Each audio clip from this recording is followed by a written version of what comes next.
As you and your team are working through your project, your stakeholders are going to want some regular updates on how things are progressing. They want to know what is the percentage complete on the project. They want to know whether you're over budget or under budget, whether or not you're going to finish on time. They want to know how much is this project going to end up costing us by the time that it's finished. If there's no real good measuring system in place, that's where you'll see status reports going out that are more like ballpark guesses. That may be fine on a very small project.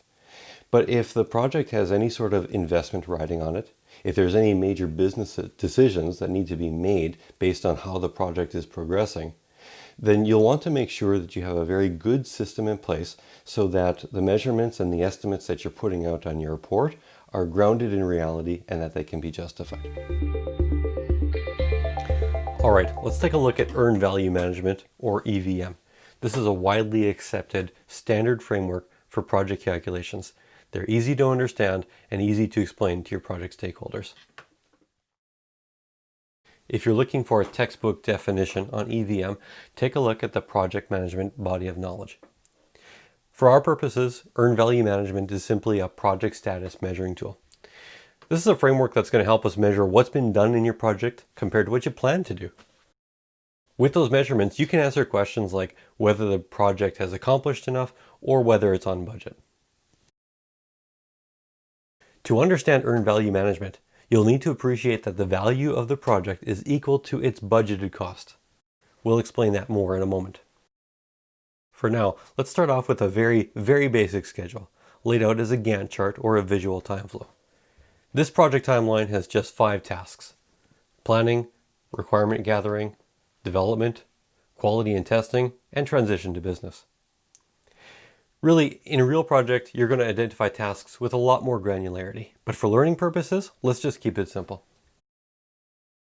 If we know the resources that are required for a task and you know the cost of those resources, then we can assign costs for completing those tasks.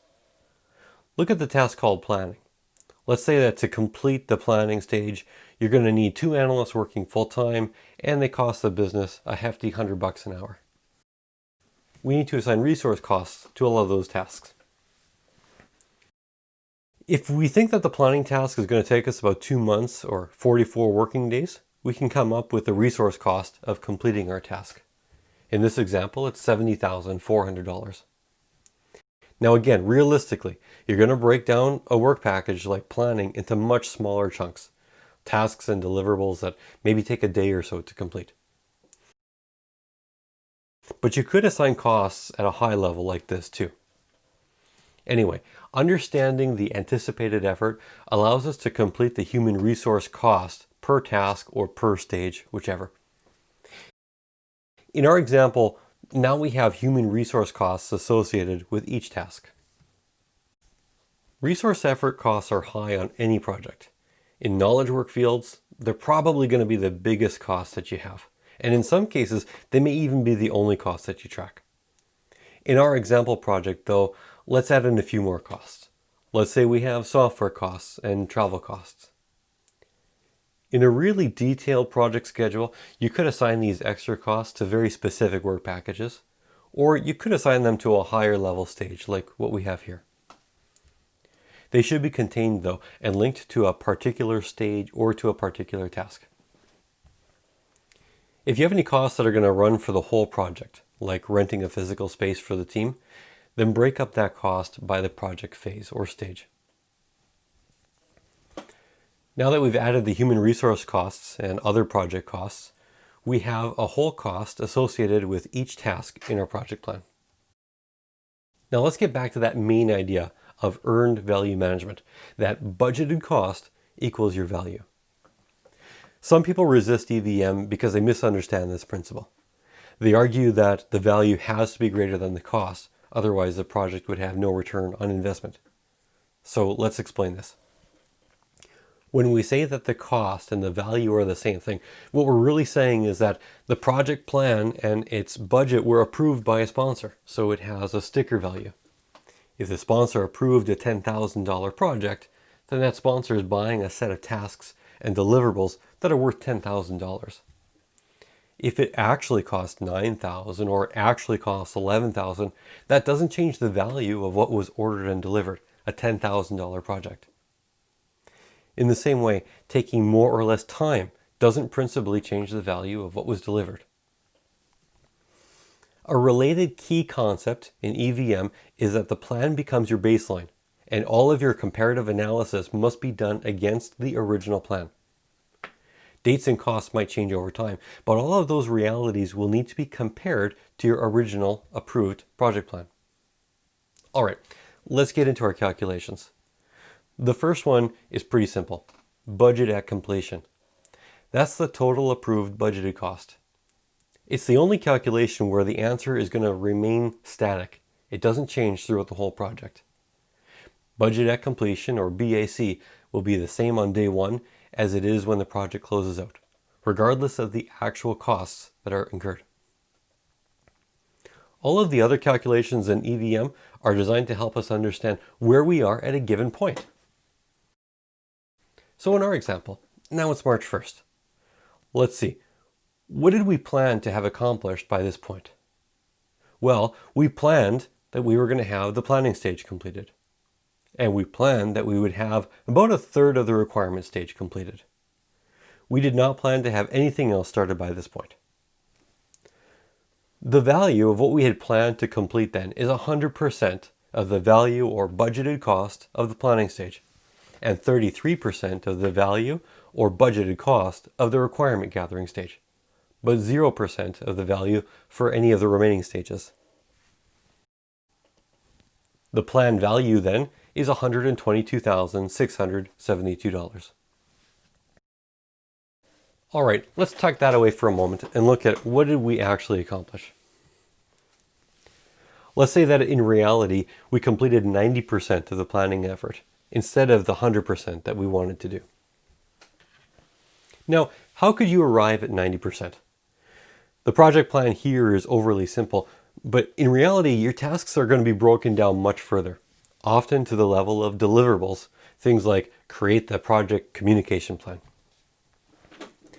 At that level of detail, it's way easier to get an accurate percent complete, and generally, you'll be able to get that from the people who are actually doing the work. Let's say that my planning was actually broken out into 22 tasks, and each one took a couple of days to perform. Then it should be a simple matter of taking inventory of which tasks were completed. The more tasks that your work breakdown structure is broken down into, the more accurate this estimate is going to be at the stage level. In the requirement stage, we estimated that we're about 75% complete, even though we've only used a third of the allotted time. Things seem to be going really well. And although we hadn't planned on starting any of the development, we actually got a head start, and we think we're about 15% done. The total dollar value of those percentages complete is our earned value. In this case, 90% of our planning budget, 75% of our requirements budget, and 15% of our development budget. That's $218,130. The earned value, or EV, represents not what we planned, but what we actually accomplished to date. All right, park earned value now and look at another important calculation. What have we actually spent so far? In this case, let's say the planning phase costed us $85,000. Maybe because there was overtime, or there was higher rates than we budgeted. If an assumption around the budget proved to be false, this still doesn't change the value of the task, remember? For example, what if we found that the analyst billing rate was actually 10% higher than what we planned? This might cause us to go over budget, but the actual value of the task doesn't change. In most projects, you're going to work within a contingency, or your project sponsor will establish how much deviation is acceptable. If the matter is substantial, a change control process should be used. That would alter the planned cost and the value of the project. But do this only if it's really necessary, or else tracking your costs against your plan is going to become really difficult. The requirement gathering phase has only cost us $65,000. Although that is more than the 33% of the planned value for March 1st, that's a bargain considering that the stage is 75% complete. Development has cost us $110,000. So why should that concern you? Well, because it's half the budget. and yet it's only 15% complete. So these figures should prompt some kind of investigation on your part. Why are the costs so much higher than we planned for at this point in time? Maybe the software costs that are associated with this stage were all incurred at once at the start of the phase. You should dig around and find out what's up. Another note about actual costs. Resources will not usually charge their hours by project stage. And since stages overlap, it's not always going to be possible or even necessary for a project manager to track their costs by stage. The actual cost, or the AC calculation, can be done by totaling up all of your paid project invoices. A project manager is going to need to determine if it's necessary or not to track costs by stage or task, or just to keep a sum total. But any of these is going to be sufficient for earned value management calculations. The next calculation is estimate to complete. How much is it going to cost to finish the project from where we're at right now? Since we know that the planning stage is 90% complete, then the cost to complete it has to be the cost of the remaining 10%. Since the value of the planning phase is $70,400, then the estimate to complete that is going to be $7,040. But wait a minute, we've already spent $85,000 on planning. Doesn't it stand to reason that the remaining 10% is going to cost more than $7,040? Really, that depends on a few underlying factors. And a good project manager is going to have to use some kind of discretion here. The earned value management technique, though, is to base your estimate to complete, or ETC, on value. That is, the dollar value of what is left to complete. These 5 tally calculations are really important in EVM. Not only do they provide good information on their own, but they're also going to be used to create the next level of calculations. Those secondary calculations help us to make some predictions around the project outcomes. First, let's look at estimate at completion, or EAC. This is a calculation of what the project is going to have spent by the time it's over.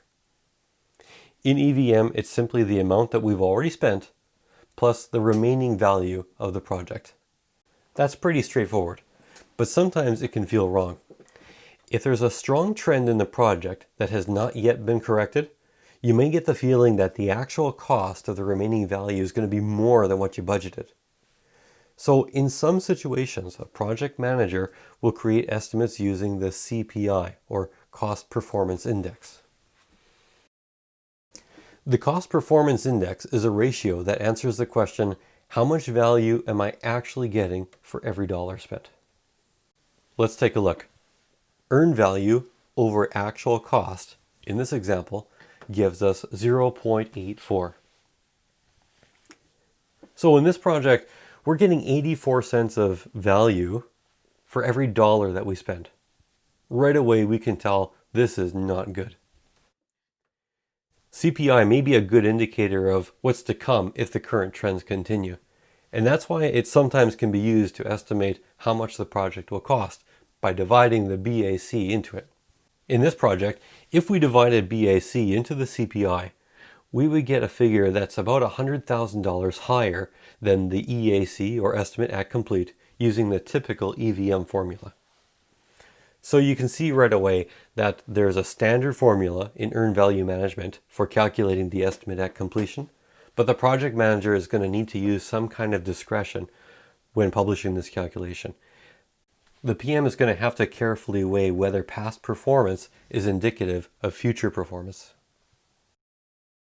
Schedule Performance Index, or SPI, is another useful ratio. Earned value over planned value. This answers the question, how much am I actually accomplishing compared to what I had planned to accomplish by this point in time? In our case, our ratio is 1.78. Higher than 1 is good, lower than 1 is bad. So overall, we can tell that we're ahead of schedule. In our example, planning is behind budget, so the project manager could be excused for wondering whether he or she is actually on schedule or not.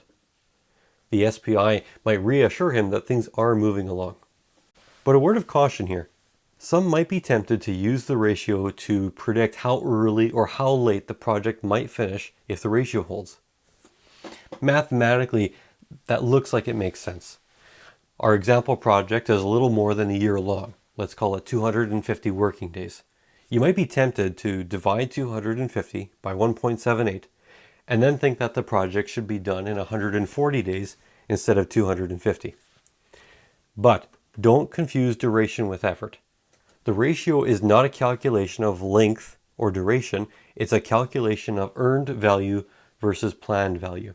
And all of that is driven by effort and other costs.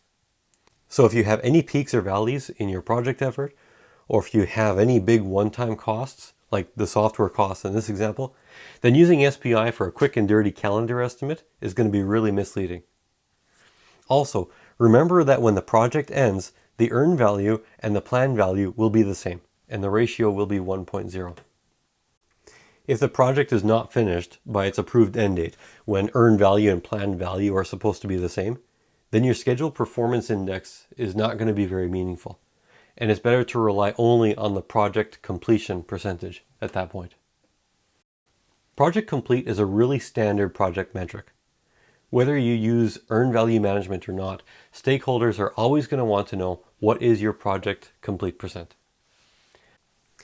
The EVM calculation for project completion is actual cost divided by estimate at complete, or how much have I spent compared to what I think I will have spent by the end. So why is percentage complete based on spending? Well, that's because spending reflects the value. There is a different approach that you could use for calculating out your percentage complete.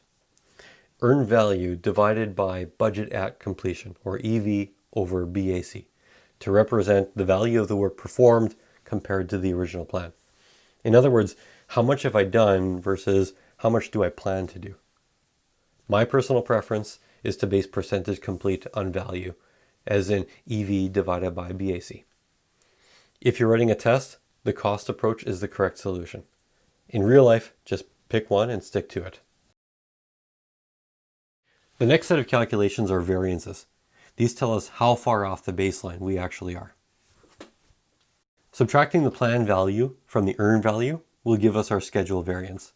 In this example, our variance is a positive number. We're about $95,000 worth ahead of schedule. Subtracting the actual cost from the earned value will give us our cost variance, which tells us how much we're currently over or under budget. In our example, the variance is a negative number. Negative variances are bad, we're over budget.